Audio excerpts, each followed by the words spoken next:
Who is this that obscures my plans with words without knowledge? Brace yourself like a man. I will question you, and you shall answer me.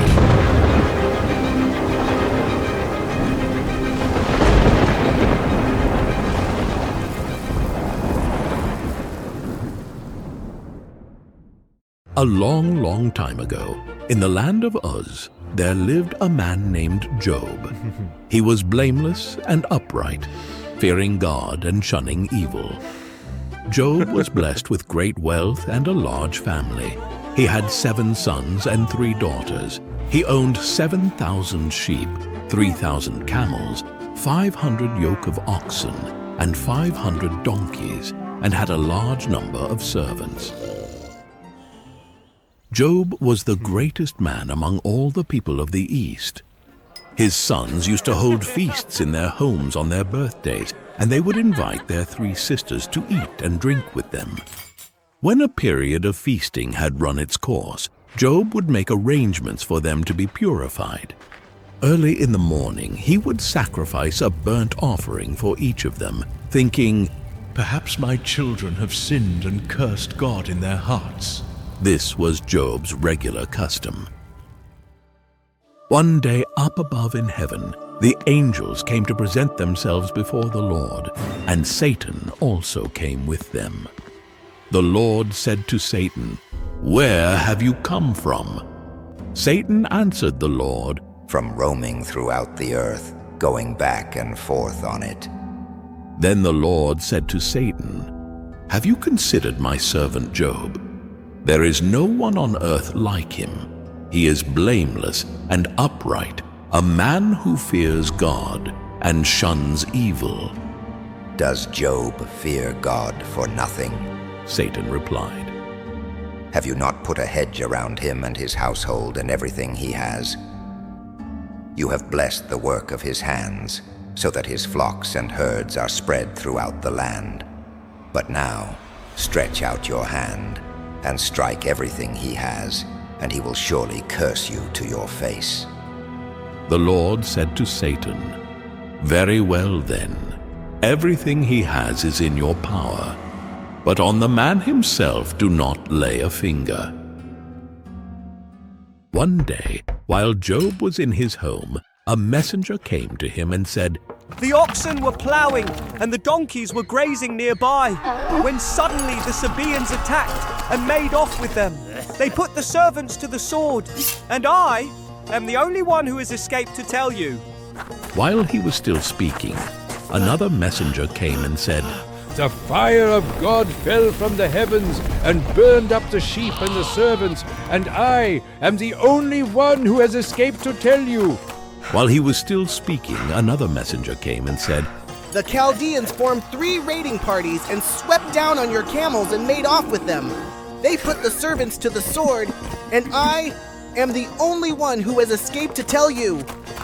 While he was still speaking, yet another messenger came and said, "Your sons and daughters were feasting and drinking wine at the oldest brother's house, when suddenly a mighty wind swept in from the desert and struck the 4 corners of the house. It collapsed on them, and they are dead, and I am the only one who has escaped to tell you." At this, Job got up and tore his robe and shaved his head. Then he fell to the ground in worship and said, "Naked I came from my mother's womb, and naked I will depart. The Lord gave, and the Lord has taken away. May the name of the Lord be praised." In all this, Job did not sin by charging God with wrongdoing. On another day, the angels came to present themselves before the Lord, and Satan also came with them to present himself before him again. And the Lord said to Satan, "Where have you come from?" Satan answered the Lord, "From roaming throughout the earth, going back and forth on it." Then the Lord said to Satan, "Have you considered my servant Job? There is no one on earth like him. He is blameless and upright, a man who fears God and shuns evil. And he still maintains his integrity, though you incited me against him to ruin him without any reason." "Skin for skin," Satan replied. A man will give all he has for his own life, but now stretch out your hand and strike his flesh and bones, and he will surely curse you to your face." The Lord said to Satan, "Very well then, he is in your hands, but you must spare his life." So Satan went out from the presence of the Lord and afflicted Job with painful sores from the soles of his feet to the crown of his head. Job took a piece of broken pottery and scraped himself with it as he sat among the ashes. His wife said to him, "Are you still maintaining your integrity? Curse God and die!" He replied, You are talking like a foolish woman. Shall we accept good from God and not trouble? In all this, Job did not sin in what he said.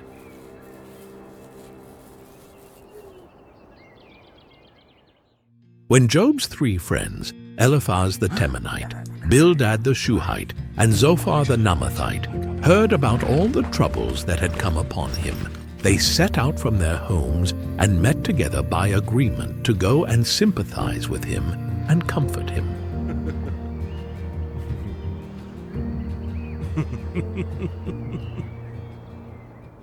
When they saw him from a distance, they could hardly recognize him. They began to weep aloud, and they tore their robes and sprinkled dust on their heads. Then they sat on the ground with him for 7 days and 7 nights. No one said a word to him because they saw how great his suffering was. After this, Job opened his mouth and cursed the day of his birth.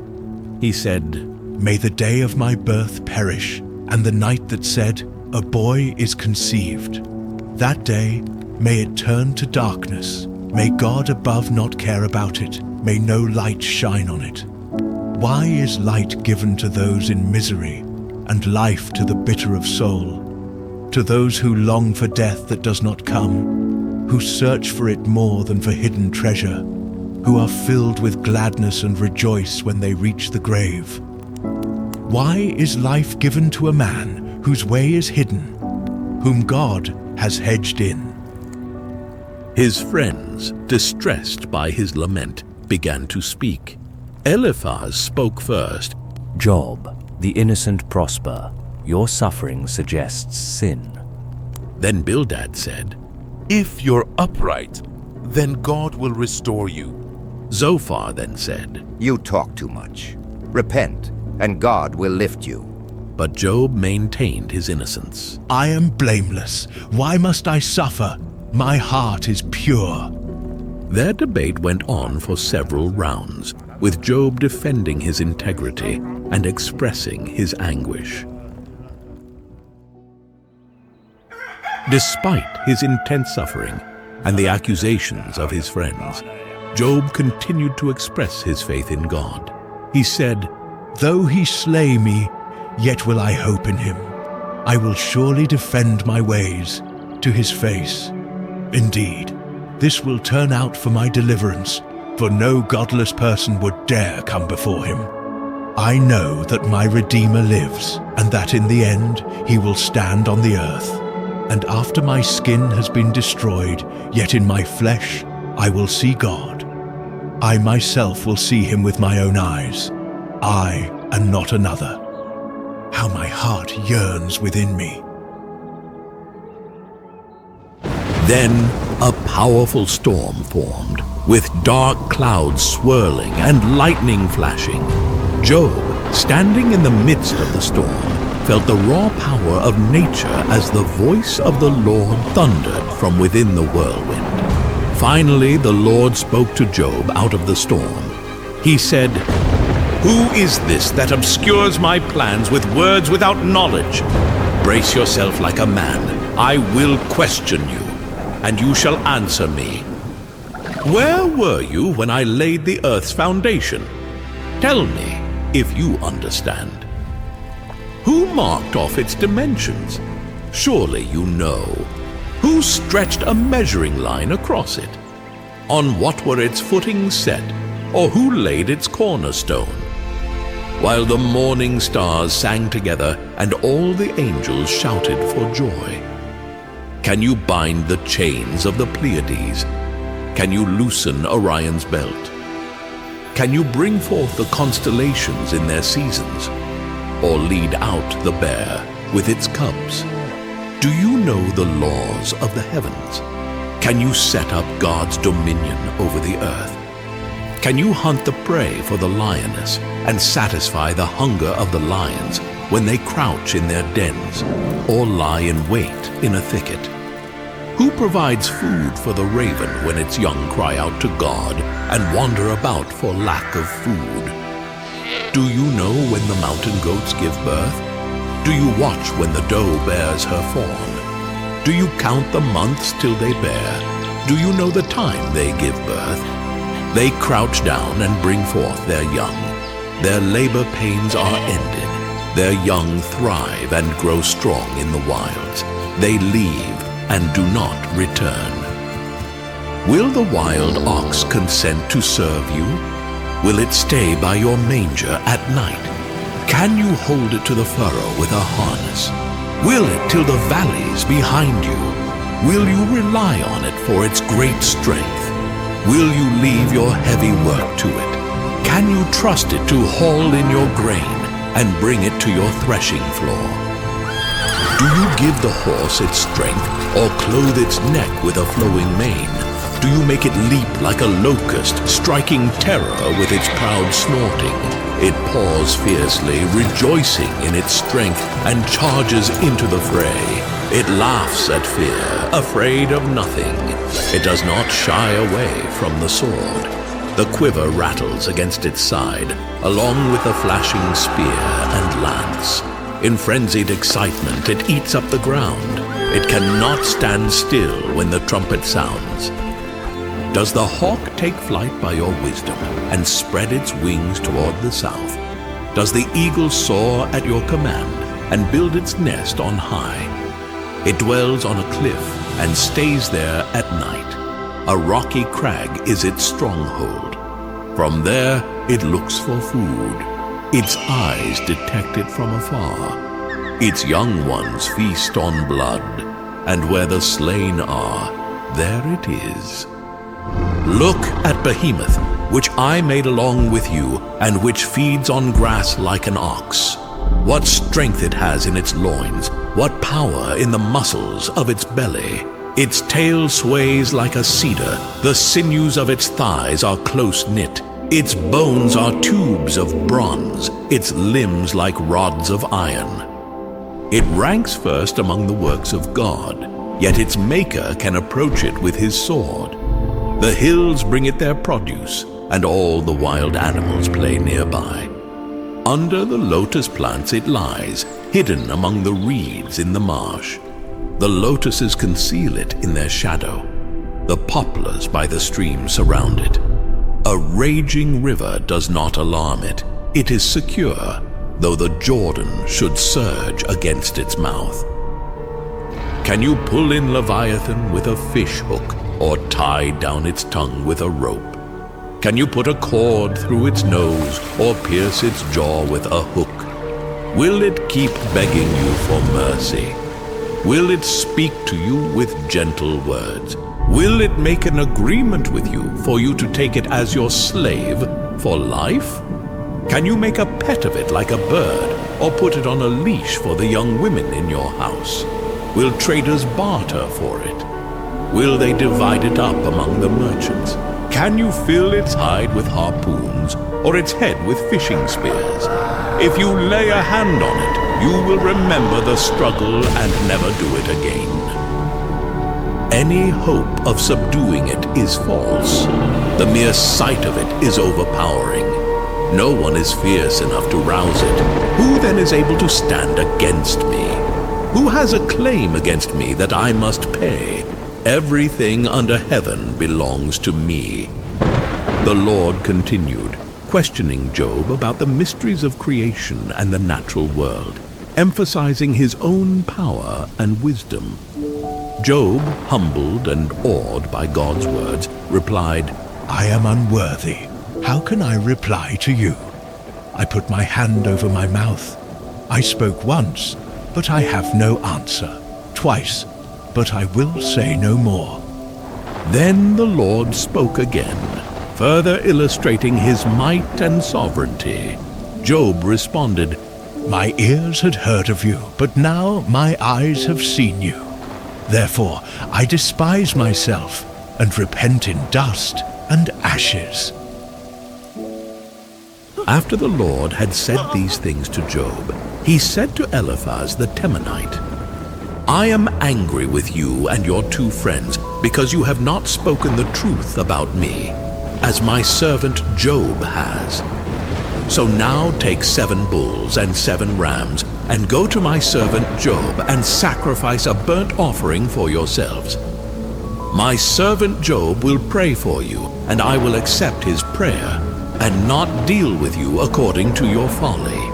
You have not spoken the truth about me, as my servant Job has." So Eliphaz the Temanite, Bildad the Shuhite, and Zophar the Naamathite did what the Lord told them, and the Lord accepted Job's prayer. After Job had prayed for his friends, the Lord restored his fortunes and gave him twice as much as he had before. All his brothers and sisters and everyone who had known him before came and ate with him in his house. They comforted and consoled him over all the trouble the Lord had brought on him, and each one gave him a piece of silver and a gold ring. The Lord blessed the latter part of Job's life more than the former part. He had 14,000 sheep, 6,000 camels, 1,000 yoke of oxen, and 1,000 donkeys. And he also had 7 sons and 3 daughters. The first daughter he named Jemimah, the second Keziah, and the third Keren-Happuch. Nowhere in all the land were there found women as beautiful as Job's daughters, and their father granted them an inheritance along with their brothers. After this, Job lived 140 years. He saw his children and their children to the 4th generation. And so Job died, an old man and full of years. The life of Job is a powerful testament to enduring faith and divine sovereignty. Through his immense suffering and ultimate restoration, we learn about the complexities of human suffering, the importance of unwavering faith, and the mysteries of God's purposes. Job's story encourages us to trust in God, even when we do not understand our circumstances.